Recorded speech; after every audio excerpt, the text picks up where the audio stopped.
Today is July 9th, and today's quote is entitled, "What do you control?" You may be aware of what you control, but are you aware of what controls you?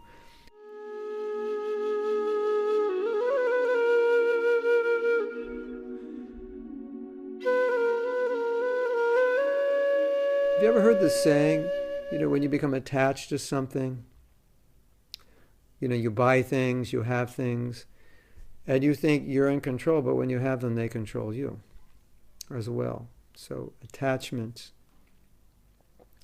Detachment means to be less controlled by things, situations, people. So, the idea of being in control is a bit illusory, because when you break it down, we're often trying to control things we actually can't control, and not trying to control the things we can't control. That's why the Serenity Prayer is there.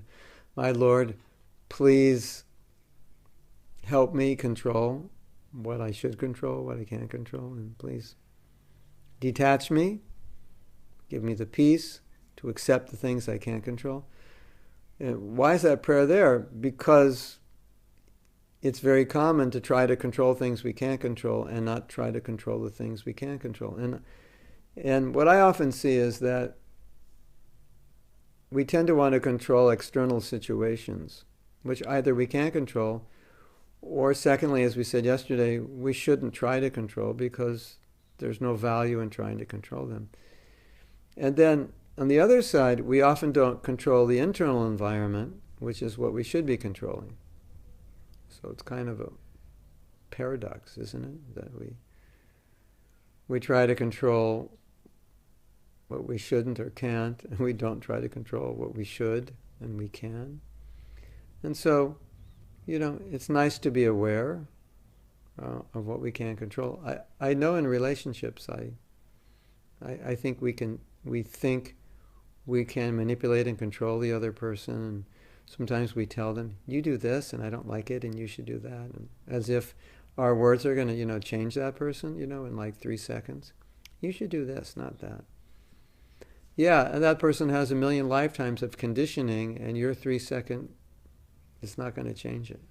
But somehow or other, when they don't do it, we'll tell them again and again and again and again. So it's kind of foolish.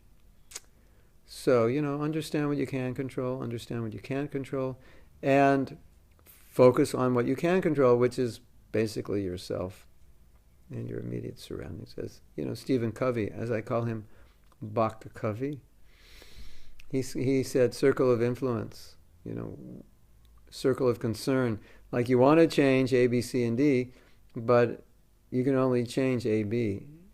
And C, D, and E, you can't change. It's beyond your influence. So, to understand what you can change, and particularly focus on the internal world, which is the main area we should focus on changing. Hare Krishna.